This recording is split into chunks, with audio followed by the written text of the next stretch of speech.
ஒரு அழகான கிராமத்தில் பசுமையான புல்வெளிகளின் மத்தியில் மீரா என்ற புத்திசாலி மற்றும் ஆர்வமுள்ள சிறுமி வாழ்ந்தாள். ஒவ்வொரு காலையும் அவளது அன்னை அவளை எழுப்பி பஞ்சதந்திரத்தின் ஒரு சுவாரஸ்யமான கதையை பகிர்ந்து கொள்வாள். மீராவுக்கு இத்தகைய கதைகள் மிகவும் பிடித்தவை. ஏனெனில் அவை அவளுக்கு முக்கியமான பாடங்களை கற்றுத்தந்து அவளது கற்பனைக்கு மயக்கமான சாகசங்களால் நிரப்பிக் கொடுத்தன.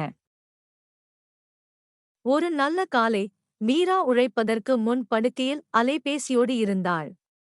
5 நிமிடங்கள் இன்னும் அம்மா என்று அவள் தூங்கும் வண்ணம் புழுங்கிக் கொண்டு பாசத்தை மூடி பேசினாள்.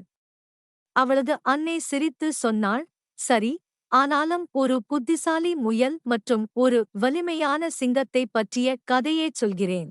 அதனால் உன் நாளை சக்தியுடன் தொடங்குவாய்.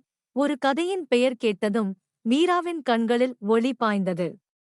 அவள் உடனே உட்கார்ந்து கவனமாகக் கேட்க தயாராக இருந்தாள். அவளது அன்னை கதை தொடங்கினாள். ஒரு தொலைதூர காட்டில் ஒரு வலிமையான சிங்கம் எல்லா விலங்குகளையும் பயமுறுத்தியது. அங்கு வாழ்ந்த விலங்குகள் மிகவும் பயந்து வாழ்ந்தனர். அதனால் ஒவ்வொரு நாளும் ஒரு விலங்கு சிங்கத்திற்கு உணவாக அனுப்பப்படும் என விலங்குகள் திட்டமிட்டன. ஒரு நாள் ஒரு புத்திசாலி முயல் காத்துக்கு அந்த வாய்ப்பு கிடைத்தது. பயப்படாமல் அந்த முயல் ஒரு புத்திசாலி திட்டம் தயாரித்ததையும் மீரா கவனமாகக் கேட்டுக் கொண்டிருந்தாள்.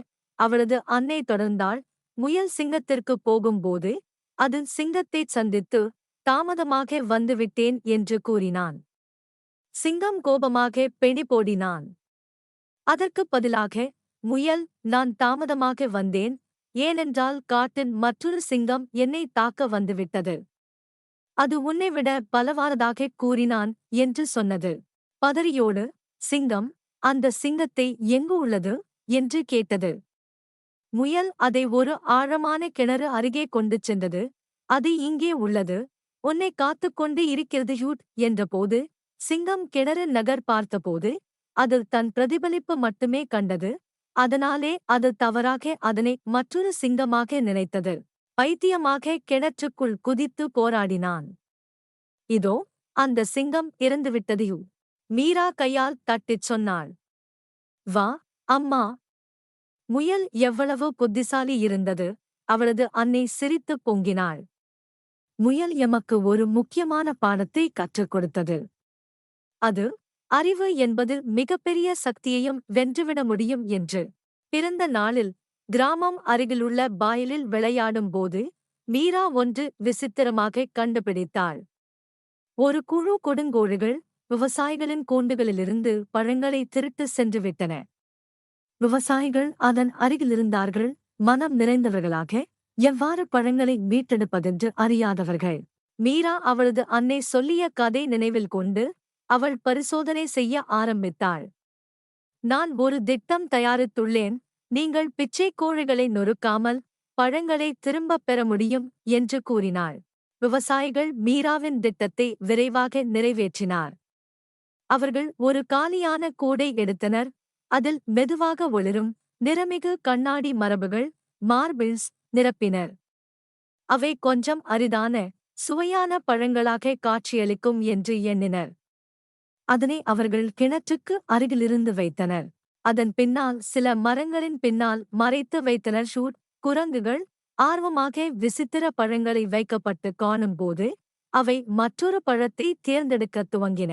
குரங்குகள் மறைத்து விட்டதும் விவசாயிகள் அவற்றின் பழங்களை மீட்டனர். அவர்கள் வெறும் பழங்கள் மட்டுமல்ல, குரங்குகள் தவறவிட்ட காஞ்ச பழங்களையும் மீட்டனர். மீரா தனது புத்திசாலித்தனமாக சிக்கல் தீர்த்து காட்டியதற்காக அனைவரிடமும் பாராட்டுக்குரியவள் ஆனாள். அந்த மாலை மீரா அவளுடைய அன்னைக்கு நாள் முழுவதையும் பகிர்ந்து கொள்கிறாள்.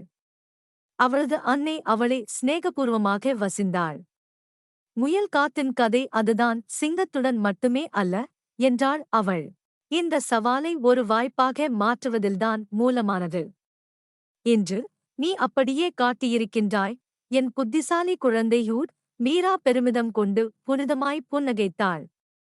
அந்த நாள் முதல் அவள் தனது புத்திசாலித்தனத்தை மற்றும் பஞ்சதந்திரத்தின் அறிவை பயன்படுத்தி பிரச்சனைகளைக் கையாள அவளுக்கு கிராமத்தில் ஒரு பிரபலமான தூண்டல் ஆனாள். ஷூட் பாடம் ஆர்வம் மற்றும் ஆர்வம் தவறான முடிவுகளுக்கு வழிவகுக்கும், ஆனால் புத்திசாலி சிந்தனை பிரச்சினைகளை தீர்வுகளாக மாற்ற முடியும்.